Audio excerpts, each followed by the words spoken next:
Hello viewers, welcome to my channel. तो अगर आप लोग इस चैनल पर नए हैं तो सबसे पहले मेरी वीडियोस को लाइक कर लें और मेरे चैनल को भी सब्सक्राइब कर लें ताकि आपको लेटेस्ट इन्फॉर्मेशन का पता लगता रहे। ठीक है, so I am here for telling you about my Australia visa process because mostly मुझे बच्चे बोल रहे थे कि मैम थोड़ा सा आप ये बताइए कि आपने कैसे किया, आपका प्रोसेस कैसे स्टार्ट हुआ और क्या क्या चीज़ें आई, क्या क्या चीज़ों को आपने फेस किया, कितना टाइम लगा, कितने पैसे खर्च हुए।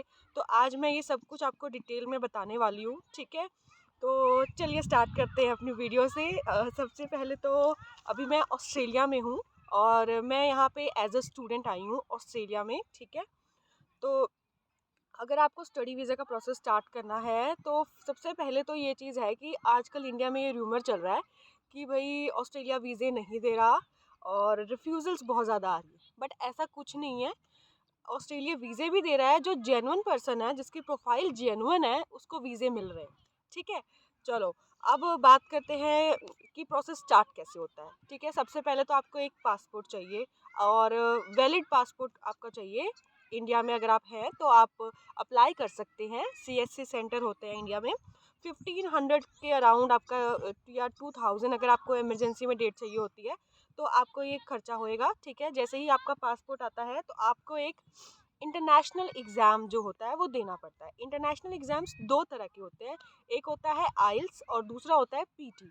जो आइल्स होता है वो पेपर बेस्ड होता है। ठीक है, तो बेसिक रिक्वायरमेंट रहती है उसकी, अगर आप 12th पास हैं तो आपको ओवरऑल 6 बैंड्स चाहिए, not less than 6 in other modules. इसमें 4 मॉड्यूल्स रहते हैं आइल्स में। ठीक है, और अगर आप पीटी करके आ रहे हैं तो पीटी एक कंप्यूटराइज्ड टेस्ट है। ठीक है, तो पीटी में क्या रहता है, उसमें स्कोर्स होते हैं 90 में से। ठीक है, तो अगर आप 12th पास हैं तो आप 58 या 56 स्कोर भी कर रहे हैं और नॉट लेस देन 50, तो आपका जो क्वालिफिकेशन होता है वो आप मतलब जो बेसिक एलिजिबिलिटी होती है वो आप मीट कर लेते हैं। ठीक है, और मैं यहाँ पे आई हूँ मास्टर कोर्स के लिए।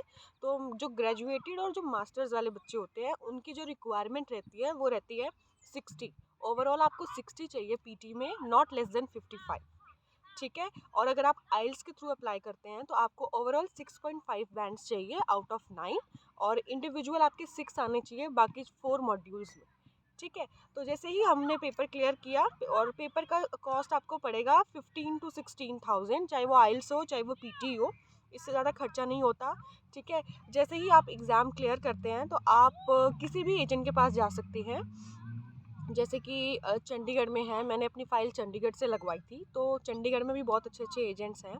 तो आपने क्या करना है, सबसे पहले आप जो भी आपके डॉक्यूमेंट्स हैं, एक आपका गैप नहीं होना चाहिए। सबसे बड़ी बात कि भाई आपका पढ़ाई में या फिर अगर आप जॉब कर रहे हैं तो आपकी प्रोफाइल में कोई भी गैप नहीं चलेगा। अगर गैप होगा तो आपकी प्रोफाइल वीक हो जाएगी। ठीक है, अब सेकंड चीज़ ये रहती है, जैसे कि आपने पीटी अपना स्कोर कार्ड लेके गए, आप कहीं पे भी जाते हैं, अम्बाला में भी है सेंटर और भी जगह पे सेंटर्स हैं। आप किसी भी आइल्स या पीटी सेंटर में जाते हैं जो स्टडी वीज़ा में डील करते हैं बेसिकली, आप उनके पास जाइए और आप उनको अपनी डॉक्यूमेंट्स दिखाइए और अपनी प्रेफरेंस बता दो कि भाई आपको ऑस्ट्रेलिया में ये पर्टिकुलर जगह पे जाना है या फिर आपको इस पर्टिकुलर सबर्ब में जाना है। जैसे इंडिया में होता है सेम यहाँ पे भी वही चीज़ है। यहाँ पे स्टेट्स हैं अलग अलग, उसमें अलग अलग सिटीज़ हैं और सिटीज़ के अंदर सबर्ब्स हैं। सबर्ब्स एक टाइप के गांव होते हैं जैसे अपने इंडिया में होते हैं। ठीक है, तो मैं भी एक सबर्ब में ही रह रही हूँ अभी यहाँ पे। तो आप जब वहाँ पे डॉक्यूमेंट्स लेके जाते हैं तो वो आपको कोर्स प्रेफरेंस पूछते हैं। जैसे मेरी प्रोफाइल एजुकेशन की है, मैंने बैचलर्स ऑफ एजुकेशन किया था इंडिया में, तो मैं यहाँ पे आई हूँ मास्टर ऑफ एजुकेशन के लिए। ठीक है, तो ऐसे ही आपकी जो प्रोफाइल है, अगर आप 12th के बाद आप कोई ग्रेजुएशन का कोई कोर्स करना चाहते हो या फिर अगर आप ग्रेजुएटेड हो आप मास्टर का कोई कोर्स करना चाहते हो तो आप उसके अकॉर्डिंग अपना अप्लाई कर सकते हैं उस पर्टिकुलर यूनिवर्सिटी में। नहीं तो एजेंट्स आपको बहुत अच्छे से गाइड कर देते हैं कि आपके लिए ये ऑप्शंस हैं, ये यूनिवर्सिटीज़ आपको एडमिशन दे रही हैं, तो आप इनमें से किसी पे भी एप्लीकेशन डाल सकते हो। जैसे ही आपने एप्लीकेशन डाली तो आपको यूनिवर्सिटी की तरफ से ऑफ़र लेटर रिसीव होता है। ऑफ़र लेटर में क्या रहता है कि वो बेसिकली फ़ीस वगैरह बताते हैं, आपके कोर्स की फ़ीस कितनी होगी और उसमें कुछ कंडीशंस होती हैं कि बेसिकली कुछ इंग्लिश लैंग्वेज की भी कंडीशंस होती हैं कभी कभी, तो कभी कभी फाइनेंशियल डॉक्यूमेंट्स की कंडीशंस होती हैं और कभी कभी जो कंडीशंस होती हैं वो ये रहती हैं कि जैसे कि व्हाट डू आई से, जैसे मैं अपना बताती हूँ कि मेरे को क्या कंडीशन थी। मेरे को सबसे पहले तो फाइनेंशियल की कंडीशन थी कि आपको फाइनेंशियल स्टेटमेंट्स दिखानी है।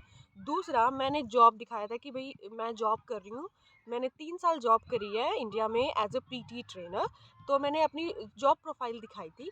तो उसमें उन्होंने मेरे से सैलरी स्लिप्स मांगी थी कि आपको अपनी 3 या 6 मंथ्स की सैलरी स्लिप्स दिखानी है कि भाई ये प्रूव हो सके कि भाई आप यहाँ पे क्या कहते हैं, इंडिया में आप जॉब कर रहे थे। क्योंकि यहाँ की गवर्नमेंट ऐसे नहीं अलाउ करती और ऐसे मतलब बिलीव नहीं करती है, उनको लगता है कि ये फेक डॉक्यूमेंट्स बना रहे हैं, तो इस वजह से।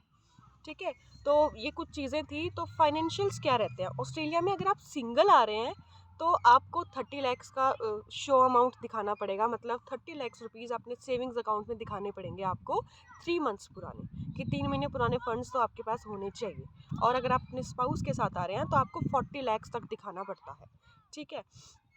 सेकंड चीज़, अगर आप शो मनी नहीं दिखा रहे हैं, सेकंड ऑप्शन होता है अगर आप लोन के थ्रू आ रहे हैं, एजुकेशन लोन। एजुकेशन लोन भी बहुत इजीली मिल जाता है। उसके लिए आपको अपना ऑफर लेटर लेके बैंक में जाना होता है। तो बैंक वाले आपको गाइड करते हैं कि आपको कितना एजुकेशन लोन मिलेगा। तो अगर आप एजुकेशन लोन के थ्रू आते हैं तो उसमें आपको शो मनी इतनी नहीं दिखानी होती है। ठीक है, तो सेम मेरा भी यही प्रोसेस था। मैंने अप्लाई किया था, मेरा ऑफर लेटर 2 दिन में आ गया था विक्टोरिया यूनिवर्सिटी की तरफ से मास्टर ऑफ एजुकेशन के लिए। मेरी यूनिवर्सिटी मेलबर्न में है। तो बेसिकली जैसे ही मेरा ऑफर लेटर आया तो मैंने जो डॉक्यूमेंट्स थी वो फाइनेंशियल्स, सैलरी स्लिप्स और एफिडेविट्स कि भाई आपके ऊपर पैसा कौन लगा रहा है और आपकी जो शो मनी है वो आपके इस अकाउंट में है। तो वो जो आपको स्पॉन्सर कर रहे होते हैं, जो आपके ऊपर पैसा लगाते हैं, आपको एक एफिडेविट बनानी पड़ती है। तो मेरे हस्बैंड ने और मेरे फादर ने मेरे को स्पॉन्सर किया था, तो मैंने उनकी एफिडेविट्स बनाई थी। ठीक है, तो ऐसे हुआ था। जैसे ही मैंने अप्लाई किया मेरा 3 दिन में, हम उसको जीटी प्रोसेस बोलते हैं, मेरा 3 दिन में ही जीटी क्लियर हो गई थी विक्टोरिया यूनिवर्सिटी की तरफ से। 3 डेज़ के बाद मेरे पास मेल आई थी कि आप अपनी फ़ीस पे कर दें। तो जो फ़ीस रहती है वो 9 to 11 लैक्स के अराउंड रहती है आपकी एक सेमेस्टर की फ़ीस। ठीक है, ये चीज़ आपने क्लियर रखनी है। मुझे स्कॉलरशिप भी मिली थी यूनिवर्सिटी की तरफ से 10%। आपको भी मिल सकती है अगर आपके एकेडमिक्स अच्छे होते हैं तो। ठीक है, एक तो ये चीज़ का ध्यान रखना है। और दूसरा, मैंने जैसे ही फ़ीस पे की थी तो फ़ीस पे करने के बाद मेरी 2 दिन में ही सीओई आ गई थी। अभी थोड़ा सा कुछ यूनिवर्सिटीज़ डिले भी कर रही हैं और लेकिन कुछ कुछ बहुत जल्दी रिस्पॉन्ड भी कर रही हैं। तो मेरी जो सीओई आई थी वो 2 दिन में ही आ गई थी। सीओई का मतलब होता है कन्फर्मेशन ऑफ एनरोलमेंट। तो वहाँ से मेरा एडमिशन पक्का हो गया था। जैसे ही मैंने फ़ीस भरी, फ़ीस के अंदर एक हेल्थ इंश्योरेंस कवर होता है कि भाई आप यहाँ पे एज ए इंटरनेशनल स्टूडेंट आ रहे हो तो आपको अपना इंश्योरेंस भी रजिस्टर कराना पड़ता है। अगर आप 2 ईयर्स के लिए प्रोग्राम के लिए आ रहे हैं या आप 3 ईयर्स के प्रोग्राम के लिए आ रहे हैं, तो इंश्योरेंस होता है 1 लाख से 5 लाख के बीच में। अगर आप सिंगल हैं तो 1 लाख तक आपका जाएगा, और अगर आप मतलब आप स्पाउस के साथ आ रहे हैं तो आपका 5 लाख तक मैक्स जाएगा। ये मतलब जो आपका इंश्योरेंस होता है वो आपके यहाँ पे 2 होते हैं, एक नीवा की तरफ से होता है और एक होता है मेडी बैंक की तरफ से। तो मेरा मेडी बैंक की तरफ से हुआ था इंश्योरेंस। ठीक है, तो जैसे ही मैंने फ़ीस पे की थी, मुझे सीओई रिसीव हो गई थी कि भाई आपकी कंफर्मेशन ऑफ एनरोलमेंट हो गई है, अब आप अपना वीज़ा फ़ाइल कर सकते हैं। तो मैंने वीज़ा फ़ाइल किया था एम्बेसी में। एम्बेसी की फ़ीस होती है 30 to 40,000, उससे ज़्यादा फ़ीस नहीं होती है। तो हमने फ़ाइल लगाई थी, मेरा 17 डेज़ के अंदर वीज़ा रिसीव हो गया था। तो मेरे एजेंट को मेल आई थी कि भाई आपका वीज़ा रिसीव हो गया है, तो आप आगे जाके अपनी टिकट्स वगैरह करा सकते हो। तो जो टिकट मुझे कॉस्ट हुई थी वो मेरे को कॉस्ट हुई थी 70,000 समथिंग। लेकिन अगर आप पहले ही, क्योंकि मेरे को तो हफ़्ता ही रह गया था, मेरी क्लासेस थी 31 से, तो मेरे पास टाइम नहीं था, तो हफ़्ते का ही टाइम था मेरे पास। तो फिर मैंने क्या किया था कि मुझे अर्जेंटली लेनी पड़ी थी। मेरा ले ओवर हुआ था बीच में, मलेशिया एयरलाइंस थी मेरी, तो मेरा कोलालमपुर में ले ओवर था। तो वहाँ से फिर मुझे डायरेक्ट, फिर मेरे को मेलबर्न की फ़्लाइट मिली थी। मेरी डायरेक्ट फ़्लाइट जो थी वो बहुत महंगी मिल रही थी, लेकिन आप एस्टिमेट मान के चल सकते हो 50 से 1.5 लाख आपको चार्जेस पड़ेगा। अगर आप डायरेक्ट कर रहे हो तो आपको 1-1.5 लाख की आपकी टिकट आराम से होगी। ठीक है, ये चीज़ थी। और मतलब इस प्रोसेस के थ्रू मुझे वीज़ा, मतलब मेरे को वीज़ा ग्रांट हो गया था। अब एक चीज़ जो मैं बताना भूल गई, जब मैंने जीटी के लिए डॉक्यूमेंट्स डाले थे तो मुझे यूनिवर्सिटी की तरफ से एक इंटरव्यू आया था कि भाई आपको एक इंटरव्यू देना है और इंटरव्यू के बाद ही आपका अनकंडीशनल ऑफर लेटर आएगा, मतलब जिसमें मुझे था कि फ़ीस वगैरह का ये सब प्रोसेस वगैरह था। तो इंटरव्यू के लिए कुछ क्वेश्चंस हुए थे, वो मैं नेक्स्ट वीडियो में डालूंगी कि क्या क्या क्वेश्चंस मेरे से पूछे गए थे, ताकि आप लोगों को भी थोड़ा आइडिया लगे कि कैसे क्या रहता है। ठीक है, होप मैंने ऑलरेडी मैंने सारी चीज़ें जो हैं बता दी हैं। कुछ इसमें है कि एयरपोर्ट पे कुछ क्वेश्चंस हुए थे, तो मैं नेक्स्ट वीडियो डालूंगी आपको कि मेरे को इंडिया में जो एयरपोर्ट है वहाँ पे इतने क्वेश्चंस नहीं हुए थे।